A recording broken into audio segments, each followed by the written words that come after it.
Hi, welcome to MBA Now. I'm Rob Van Raphorst.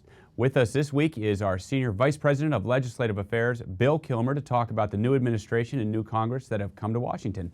Bill, thanks so much for being here. Glad to be here, Rob. Bill, let's start with Congress. What can we expect from a regulation standpoint from the new members that are here and the ones that are returning?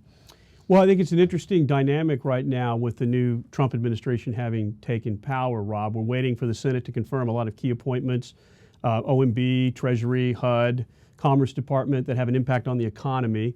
And in the intervening time, the Congress really kind of has the lead in terms of considering or planning to consider legislation that will reshape the regulatory environment. And so those agendas are being formed, working on the expiration of the National Flood Insurance Program in September, and then the Financial Choice Act, which is really a repeal and replace Dodd-Frank exercise from the House Financial Services Committee and its chairman, Jeb Hensarling. We expect that bill to be introduced in the next week or so. So those are the kinds of items that at the forefront of the congressional agenda. Well, you mentioned a few appointments yet, and there's still a couple key ones that are yet to be confirmed, namely Secretary of Treasury, Secretary of Housing and Urban Development. How important is it that those are filled soon? Yeah, soon, and I think that there's a more controversy with some of these appointments than others. I think we'll see Dr. Carson, the nominee for Housing and Urban Development, be confirmed probably before the end of the month and perhaps as soon as next week.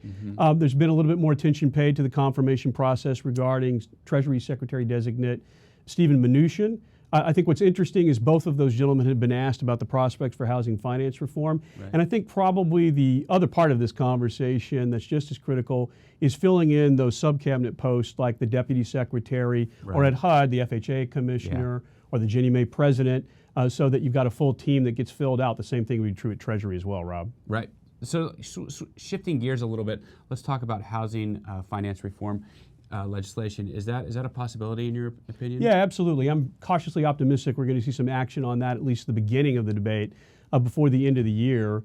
You've seen Mnuchin ask questions about this through his confirmation process. You've seen Gary Cohn, the director of the National Economic Council, that's a position at the White House that doesn't have to get confirmed by the Senate, talking about it in the context of the regulatory executive order on Dodd-Frank, the need to work on this in a bipartisan and comprehensive fashion with the Congress. So I'm expecting action in the authorizing committees, Chairman Crapo of Senate Banking, Chairman Hensarling of House Financial Services, probably in a tempo more like the third or fourth quarter of this year, Rob. That's why I think it's so critical that MBA's rolled out its GSE task force report, the guardrails and principles exercise, so that we can stimulate that conversation. And then as we put more meat on the bones over the next couple of months, I think the timing will be great for that dialogue. Yeah, the guardrails and principles document was a huge undertaking by our membership, by our task force that we created to help form an opinion around this subject. And I know that in the spring in April, we're going to have another document relating to this. It's going to be a big deal. So thanks so much for coming by and talking about this with us and other subjects as well. Yeah, I'll look forward to the next time. Great.